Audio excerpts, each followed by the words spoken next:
السلام علیکم ورحمۃ اللہ وبرکاتہ۔ حضرات، یہ بیان آپ شان اہل بیت کے جانب سے سن رہے ہیں، اور جو حضرات اس بیان کو پہلی بار سن رہے ہیں، برائے مہربانی اس چینل کو سبسکرائب ضرور کریں اور یہ بیان آخر تک سنیں۔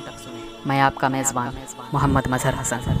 اس بیان میں ہم جانیں گے کہ انسان کے فوت ہونے کے بعد، یعنی انسان کے انتقال ہو جانے کے بعد، اسے 5 حصوں میں تبدیل کر دیا جاتا ہے۔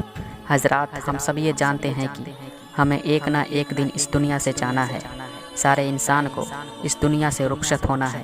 قیامت کے دن انسانی وجود کو مٹا دیا جائے گا۔ اس دن کوئی بھی انسان زندہ باقی نہیں رہے گا۔ سارے شے کو اللہ تبارک و تعالیٰ کے عرش کے نیچے مرنا ہوگا، گویا کہ رب تعالیٰ اس دنیا کو بھی مٹا دے گا۔ ہر لوگ موت کی نیند سو جائیں گے۔ ہر شے کو، ہر جاندار کو موت آ جائے گی۔ ہر مخلوق کو ایک دن مرنا ہے۔ موت سے کوئی بھی مخلوق بچ نہیں سکتا۔ موت ایک ایسی سچائی ہے کہ انسان اس کا اعتبار کرے یہ تب بھی یعنی ہے، اور اس کا انکار کرے یہ تب بھی یعنی ہے۔ ہم اس بیان میں بات کریں گے حضرت انسان کے بارے میں، کہ جب کوئی انسان اس دنیا سے جاتا ہے، جب کوئی انسان مر جاتا ہے، جب کوئی انسان اس فانی دنیا کو چھوڑ کر بقا کی زندگی کی طرف لوٹتا ہے، اس فنا ہو جانے والی دنیا کو چھوڑ کر اپنے ہمیشگی کے زندگی کی طرف اپنا رخ کرتا ہے، یعنی جب کوئی انسان کا انتقال ہو جاتا ہے تو وہ انسان 5 حصوں میں تقسیم ہو جاتا ہے، 5 حصوں میں بٹ جاتا ہے۔ اس کے ہر اہم حصے کو الگ الگ کر دیا جاتا ہے، اسے بانٹ دیا جاتا ہے، الگ الگ مخلوق کے حوالے کر دیا جاتا ہے۔ تو آئیے جان لیتے ہیں کہ انسان کس طرح مرنے کے بعد 5 حصوں میں بٹ جاتا ہے۔ پہلا حصہ انسان کا روح ہے۔ حضرت اسرائیل علیہ السلام سب سے پہلے انسان کے روح کو اس سے چھین لیتے ہیں، جسم سے روح کو جدا کر دیتے ہیں۔ یہ قدرت قانون ہے۔ اب اس کا جسم سوائے بے جان ڈھانچے کے اور کچھ نہیں رہتا۔ اللہ تبارک و تعالیٰ نے انسان کے روح کو آسمان پہ بنایا ہے، اس لیے انسان کے روح کو واپس آسمان پر لوٹاتا ہے، اور جسم کو دنیا کے مٹی سے بنایا گیا ہے، اس لیے انسان کے شریر کو مٹی کے حوالے کر دیا جاتا ہے۔ روح کا اصل جگہ عالم برزخ ہے، اس لیے روح کو برزخ میں رکھا جاتا ہے، اور جسم مٹی سے بنایا گیا، یعنی دنیا کے مٹی سے بنایا گیا، اس لیے اسے دنیا میں ہی چھوڑ دیا جاتا ہے۔ انسان کا دوسرا حصہ اس کا مال ہوتا ہے، جو اس نے دنیا میں اکٹھا کیا۔ اپنے زندگی کا داؤ پیچ لگا کر دولت کو اکٹھا کی، ساری زندگی دولت کمانے میں لگا دیا، مگر اس دولت کا استعمال کرنے سے محروم رہ گیا۔ افسوس، اس کا دولت اسے بچا نہیں سکا۔ سارے انسان کے دولت کو اکٹھا کر کے بھی انسان زندگی کا ایک لمحہ نہیں خرید سکتا۔ جس دولت کے خواہش میں اپنے زندگی کو گزار دیا، وہ دولت اس کے بعد اس کے آل و اولاد وارث کا ہو جاتا ہے۔ انسان کو دفن ہوتے ہوئے دیر نہیں ہوتی کہ اس کا وارث باپ کے دولت کا مول جول کرنے لگ جاتا ہے۔ اس کے اولاد کے دل میں اس کے مال کو تقسیم کرنے کا خیال گھومنے لگتا ہے۔ آپ صاف صاف یوں سمجھ لیں، جس دولت کو کمانے میں اس نے اپنی قیمتی زندگی کو جھونک دیا، وہ دولت بھی اسے چھین گیا۔ اب انسان کا تیسرا حصہ زمین کے اندر رہنے والے کیڑوں کے حوالے کر دیا جاتا ہے۔ انسان کا شریر گلنے لگتا ہے۔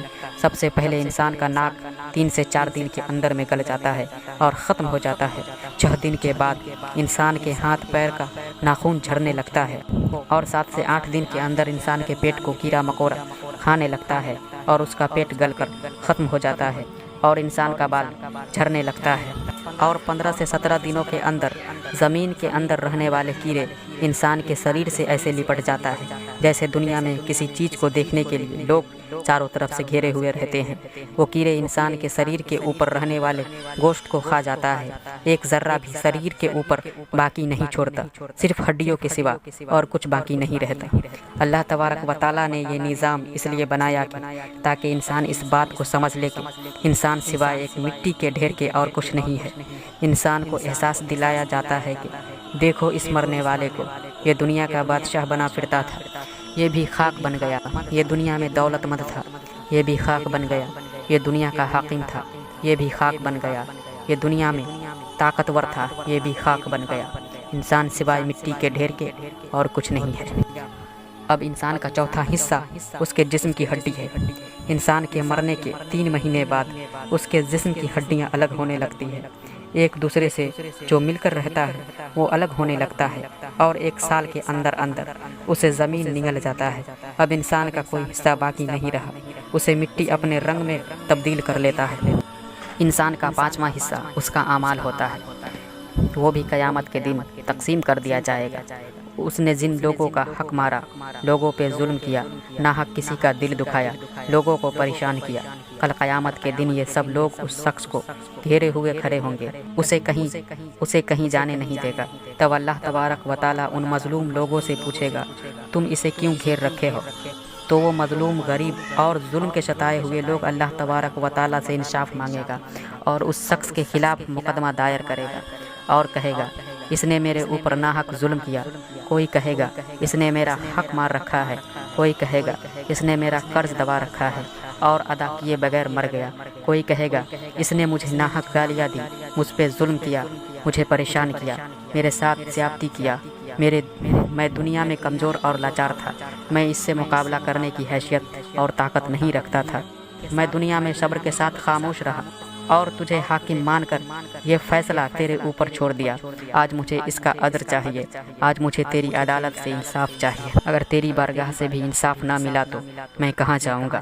رب تعالیٰ فرشتوں کو حکم دے گا، اس بندے کی نیکی اس مظلوم کو دے دو، اور اس طرح اس کا سارا نیکی ختم ہو جائے گا۔ جب اس کے پاس دینے کے لیے کوئی نیکی نہیں بچے گی، جب اس کے پاس کوئی نیکی نہیں بچے گا قرض چکانے کے لیے، تو دوسرے بندے کی گناہ کو اس کے اوپر لاد دیا جائے گا۔ اس طرح اس شخص کا سارا نیکی ختم ہو جائے گا اور دوسرے کی گناہ اس کے حوالے کر دیا جائے گا۔ اس طرح اللہ تبارک و تعالی انصاف کرے گا۔ انسان اپنی زندگی کو اہم سمجھتا ہے، خود کو اہم سمجھتا ہے، لوگوں کو حقیر سمجھتا ہے، لیکن اسے کیا حاصل ہوا؟ اس کی ہر چیز تو مٹ گئی، ہر شے تو مٹ گیا، اس کا وجود ریزہ ریزہ ہو گیا۔ نہ ہی دولت اس کے کام آئی، نہ ہی اس کی طاقت اسے بچا سکی، نہ ہی اس کے اعمال اسے بچا سکا۔ انسان کا حسن سلوک انسان کو قبر میں بھی کام دیتا ہے اور آخرت میں بھی اسے کام دیتا ہے۔ یہ دنیا سوائے ایک خواب کے اور کچھ نہیں، یہ دنیا فنا ہو جانے والی چیز ہے۔ بقا کی زندگی اور ہمیشگی کی زندگی آخرت ہے۔ امید ہے آپ سب کو یہ بیان پسند آیا ہوگا۔ آج کے بیان میں بس اتنا ہی، انشاءاللہ ملتے ہیں اگلے بیان میں۔ اللہ تبارک و تعالیٰ سے دعا ہے، پروردگار تمام عالم اسلام کو ایک دوسرے سے محبت کرنے کی توفیق اور ہدایت عطا فرمائے، اور اللہ تبارک و تعالیٰ ہم سب کو اپنے حفظ و امان میں رکھے۔ آمین و شما آمین۔ السلام علیکم ورحمۃ اللہ وبرکاتہ۔